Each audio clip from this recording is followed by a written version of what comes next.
another season with the Bengals. You continue to impress people. What do you like about your game in terms of improvement from last year? Just adding more, kind of finessing my game, more quickness, staying low, in and out my breaks, just being more fast. How do you get quicker at this stage of your career? Just work every day, you really can work on anything, so just anything, just keep running every day, running hills. I was working with a lot of my old teammates and a lot of old high school teammates, so I just had a lot of people pushing me, so I just felt like that got me a little better. You appreciate your body big time. I mean, did you hit all your goals that you set when you went into the process in the offseason? Yeah, really my only goal was just to, be healthy, just come back healthy, especially after the surgery I had with my shoulder. That went through really smooth and real easy, so that transition was good, so I feel healthy and good to go now. You go into a contract year, how do you kind of keep that out of your mind, or do you want it in your mind? Does it incentivize you? Not really, just keep doing the same things that I've been doing since I got here. Really I try not to think about that too much or go into any detailed thought process, anything about that. I just try to play my game and really just try to get wins. That's really what I'm gonna do. Who are you working out with during the offseason? I worked out this place called Impact down south, and with this dude named Denny and this dude Yo Murphy at I forgot his place called. But I worked out there in Tampa. Teo, side note from football, Coach Bowden passed. Somebody that meant a lot to you. Talk about his impact on your life. Yeah, he definitely was a big impact, not just for me, but just anybody that had any type of association with Florida State.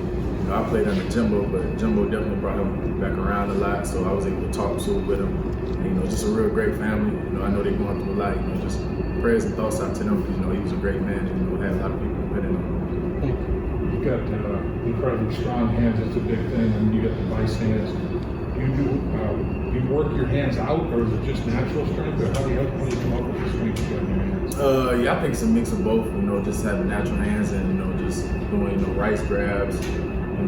Anything. Just forearm strengthening, anything. You just do it to strengthen anything. It's part of the body. When Jimbo was at A&M, he still talked about finding students in the ball.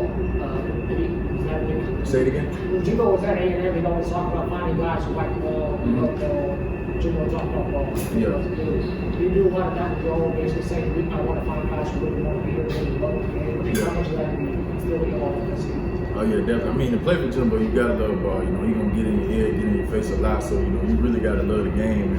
And he teaches us. He don't teach us the soft way. He teaches us, the hard way. So for me, I think Jimbo was a great for me. In my development as a player and as just a man. So I really appreciate it. How much has that been for you to be coached that way in college and then you get into the NFL, especially being 7 big? I mean, how much of that kind of helped you out? Just helped me out because Jimbo built a big unselfishness on the team. So whatever the job is, if you can do it, do it. So that's why I just carry. And in any situation I'm in, try to be an asset, not a liability. So the same way I can help the team be better, that's what I'm gonna do. How big were the hills you were running? They weren't too big. They weren't that crazy. I was still trying to go about the rest of my day, but they were probably I'd say 20, 30 yard hills. They weren't too far. On the list of workouts, where does that rank on your least favorite? It all depends on how many I got. If I got a lot, oh yeah, that's definitely the worst. But if I got a little couple, the load up day, I'm cool. I can do it. Doing solo, or are you gonna work out with partner? I work with my boy Auden Tate a lot down in Tampa. We grew up there together. Your faith is a big part of your family. How does that help you in football? Every year, every player is trying to make a squad, but how does your faith help you? Just keep me grounded, in a lot of situations that, I may not have been in, or I may not necessarily know what to do or how to think in it. It just keeps me grounded. I always keep my foot on the ground. I got a good support system with my family, my friends, and, people that just, keep communication with me on a daily basis. So I just say keep me grounded. A lot of people talk about the starting 3 receivers and to make an impact here for us. How do you view your role amongst the receivers this year? I just view my role just like how it's been, pretty much since I've been here. Whatever the team needs to be done, I do it, whether that's coming in for a third down, to make a make a catch, or whether that's coming in tight and make a block against a DN or a linebacker, I really don't care. I want to win. So, like I say, it's just all just trying to be an asset, not a liability. So that's all I'm with. With the new wide receivers coach, has anything changed with what you're working on specifically during practice? Just everything, you know. He's been real great choice, you know, especially with the development with not just me, the other receivers, especially with T and Jamar. You know, just helping me with stuff after practice, before practice. You know, I come out there a little early, stay a little later. You know, to catch balls that may be my weaknesses, or work on like little steps in my routes, not wasting false steps. So he's been great.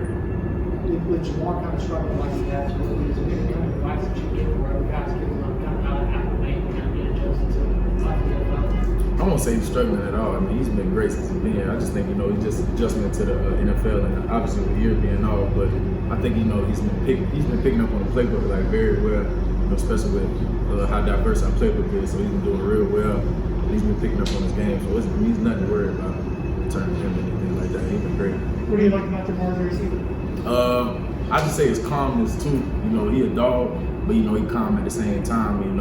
He just fit in perfect, meshed perfect with the group. All of us in that. We just like a family as a receiver coach. So I love our group, to be honest. How much do you and Deontay debate about who has the better wide receiver core? Say again? Have you and Deontay ever debated about who has the better wide receiver core? Oh yeah, all the time. Because they got another boy, Rary McLeod. I grew up with him from Tampa too. So I go at it with them. I be the only one, but I go out with them all the time. I love us over them. I ain't even gonna say that. Think about you wow a lot of people with your catches. Mm-hmm. Have you ever wowed yourself? Has there been a catch you made where you're like, man, I don't know how I got that one? Yeah, I'll probably say a couple of them, but not too many. I like to think I can get them all. Anyone that comes to mind? I'll probably say just the Rams one, just because I thought I was going to fall before I kind of got to it. I didn't even think I was going to really get off my feet as well, but really that one. Is it exciting for you to go down to Tampa, play down there? Oh yeah, definitely. I missed the past 2 Florida games, with an injury, so now I'm going back to hometown, so it's real exciting for me. What have you seen from the offense kind of taking a step forward in the last few practices? Just starting to click, starting to get more comfortable with each other. Now that we got all the playbook down, installed down, just putting it all together, just letting it all flow for real.